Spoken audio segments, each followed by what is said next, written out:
कमला आज दूध थोड़ा ज्यादा निकला है। पास वाली बूढ़ी माँ है ना सीता, उसको भी एक कटोरी दूध दे आना। बेचारी की तबीयत ठीक नहीं रहती है। आप सबके बारे में कितना सोचते हो? भगवान सब देख रहा है। आप जो करते हो उसका फल तो जरूर मिलेगा एक न एक दिन। अच्छा ठीक है, मैं अभी दूध देकर आती हूँ। यह लो पैसे, छोटू की स्कूल की फीस जमा करा देना, मैं दूध बेचने जा रहा हूँ, तुम अंदर से दरवाजा बंद कर लेना। यह कहकर राम दूध बेचने निकल पड़ा। दूध ले लो, दूध ताजा ताजा गाढ़ा दूध, बूढ़े बच्चे सब मिलकर पियो, सेहत बनाओ। राम की आवाज सुनकर गांव वाले अपने अपने बर्तन लेकर घरों से बाहर निकल आए। राम बेटा, तेरा दूध पीकर तो मेरा बच्चा दिन भर मस्त रहता है। कितना गाढ़ा दूध है तेरा। चाची, गाय ही मेरी दौलत है, जो वो देती है वही मैं लाता हूँ, ना एक बूंद पानी ना मिलावट। राम, मुझे भी 1 किलो दूध दे देना। गर्मी का मौसम आ गया है, अब दही जमाना शुरू करेंगे। माफ कीजिए बहन जी, दूध तो खत्म हो गया, एक काम कीजिए मैं शाम को आकर दे जाऊंगा। राम बेटा, तू एक और गाय क्यों नहीं खरीद लेता? हमें खाली हाथ लौटना अच्छा नहीं लगता। आप ठीक कहती हैं काकी, मैं भी यही सोच रहा था, मुझे भी अच्छा नहीं लगता आपको खाली हाथ भेजना। राम का दूध शुद्ध और गाढ़ा होने की वजह से गांव वाले उससे ही दूध लेना पसंद करते थे। ग्राहक बढ़ने के कारण दूध जल्दी खत्म हो जाता था। दूध बेचकर राम घर लौटा और राधा से बोला, सुनो श्यामा, हमें और गाय खरीद लेनी चाहिए, हमेशा कोई ना कोई खाली हाथ रह जाता है, अब हमारा काम भी अच्छा चल रहा है। हाँ जी, बहुत ही अच्छा रहेगा, इससे हमारी आमदनी भी बढ़ेगी और ग्राहक भी। ठीक है, मैं कल बाजार जाकर गाय देखता हूँ, अगर गाय पसंद आ गई तो कल ही ले आएंगे। अगली सुबह राम पास के गांव में गाय देखने गया।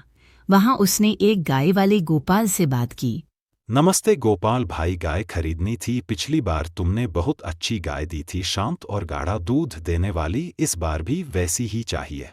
क्यों नहीं राम भाई, यह देखो, यह हमारे तबीले की सबसे अच्छी नस्ल है, शांत भी है और दूध भी गाढ़ा देती है। राम ने उस गाय और उसके बछड़े दोनों को खरीद लिया। घर लौटते वक्त अचानक मौसम खराब हो गया। राम गाय और बछड़े को लेकर जल्दी घर की ओर भागा। घर पहुंचा तो उसने देखा कि बछड़ा गायब था। अरे कमला, बछड़ा कहाँ गया? अभी तो साथ में ही आ रहा था, लगता है रास्ते में छूट गया। तुम गाय को संभालो, मैं बछड़ा ढूंढने जाता हूँ। ए जी, मौसम और खराब हो रहा है, आप अभी मत जाइए। नहीं कमला, गाय मेरे भरोसे आई है, मैं उसके बच्चे को मरने के लिए नहीं छोड़ सकता, तुम गाय को देखो, मैं जल्दी लौटता हूँ। राम बछड़े को ढूंढने निकल पड़ा। कुछ दूर जाकर उसे गाय की आवाज सुनाई दी। वह आवाज का पीछा करते हुए पहुंचा तो देखा कि एक गाय और बछड़ा उसकी ओर आ रहे थे। बछड़े को देखकर राम खुश हो गया। जैसे ही उसने बछड़े को पकड़ा, गाय रुक गई। लगता है तुम भी अपने बछड़े की तरह खो गई हो, चलो मेरे साथ। ये क्या जी, आप बछड़ा लाने गए थे और साथ में गाय भी ले आए? जंगल में यह गाय हमारे बछड़े के साथ आ रही थी, इसने हमारे बछड़े की रक्षा की तो इसकी रक्षा करना भी हमारा कर्तव्य है। मैं कल कोतवाल को इसके बारे में बता दूंगा, कोई मालिक होगा तो लेने आ जाएगा। अगले दिन राम ने सोचा कि पास में रहने वाले राजू को गायों की देखभाल के लिए रख लिया जाए। राजू पहले से काम मांग रहा था। राम और राजू मिलकर गायों का दूध निकालने लगे। राम ने राजू से कहा, अरे राजू, बछड़े को उसकी माँ के पास थोड़ी देर छोड़ दो, उसका पेट भर जाएगा।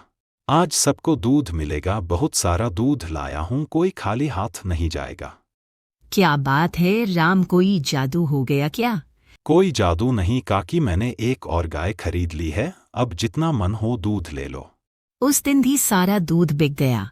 गांव में एक और दूध वाला था जो राम का दूध बिकता हुआ देखकर जलता था, बेईमान था और दूध में पानी मिलाता था, इसलिए गांव वाले उससे दूध नहीं लेते थे। वह सोचने लगा, जब तक राम दूध बेचेगा कोई मुझसे दूध नहीं खरीदेगा, मुझे इसका कुछ करना होगा। एक दिन राम घर लौटा तो देखा कि बछड़ा उस जंगल वाली गाय का दूध पी रहा था। लगता है राजू बछड़े को बांधना भूल गया। इस गाय का बछड़ा हाल ही में हुआ होगा। तभी गांव का सेठ दामू आया और बोला, राम, मुझे 1 किलो दूध दे दे, मेहमान आए हैं, चाय बनानी है। सेठ जी, दूध तो बिक गया, लेकिन फिर भी देखता हूँ, इस गाय से थोड़ा बहुत निकल जाए तो दे दूंगा। राम ने जैसे ही उससे दूध निकालना शुरू किया, गाय से अपने आप दूध बहने लगा, बाल्टी भर गई। राम हैरान था। उसने कहा, बंद हो जा। और दूध रुक गया। फिर उसने कोशिश की, दूध फिर बहने लगा। कमला ये देखो, कमाल हो गया, यह गाय चमत्कारी है। मैंने कहा बंद हो जा और दूध रुक गया, यह तो कमाल हो गया कमला। अरे वाह वाह, यह तो कमाल हो गया, यह सब ईश्वर की कृपा है। इसने तूफान में हमारे बछड़े को बचाया और अब इतना दूध दे रही है। लेकिन यह हमारी गाय तो नहीं है, इसका मालिक कभी भी आ सकता है, तब तक इसकी हमें देखभाल करनी चाहिए।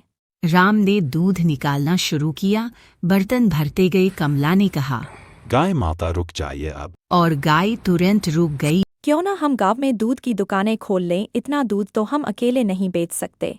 कमला यह लालच तो नहीं है ना? नहीं तो हम बर्बाद हो जाएंगे। अच्छी तरह से सोच लो कमला। लालच नहीं, समझदारी है, यह लक्ष्मी जी का आशीर्वाद है। कमला ने दूध की दुकानें खोल दी। उसका काम चलने लगा और उसने उन पैसों से बड़ा घर बना लिया। एक दिन वो सोचने लगा, पहले हम साधारण जीवन जीते थे, आज सब इस गाय की वजह से है। लेकिन इसे कोई चुराना ले। रात को तबेले में अचानक आग लग गई। गाय चिल्लाने लगी। राम और राजू ने आग बुझाई। उसके बाद देखा तो चमत्कारी गाय गायब थी। वो परेशान हो गया। उसने दुकानें बंद कर दी और गाय ढूंढने निकल पड़ा, लेकिन गाय नहीं मिली। अगले दिन एक बूढ़ी अम्मा सरस्वती आई और बोली, क्या हुआ राम, तू बहुत परेशान लग रहा है, कहीं कुछ खो गया क्या? अम्मा मेरी गाय गायब हो गई, बहुत ढूंढा लेकिन कहीं नहीं मिली। तुम चिंता मत कर बेटा, पशु अपने मालिक से ज्यादा देर दूर नहीं रहते, वो लौट कर आ जाएगी। उसी रात शाम को सपना आया कि उसकी गाय, जिसे उसने सोमा नाम दिया था, कोहरे में से आ रही है। उसकी घंटी बज रही थी। जैसे ही वह उसे छूने गया, उसकी आंख खुल गई। सामने सोमा बैठी थी। राजू श्यामा देखो, चमत्कारी गाय लौट आई, अब तुम कहीं मत जाना, यह दुनिया लालची लोगों से भरी है। रात को एक आदमी गाय चुराने आया। सोमा ने जोर जोर से रभाना शुरू किया। राम भागकर पहुंचा और चोर को पकड़ने की कोशिश की, लेकिन वो गाय को छोड़कर भाग गया। राम ने सोमा को सुरक्षित कमरे में बंद कर दिया। अरे राजू, कल रात जब तबेले से आवाज आई तब तुम कहाँ थे?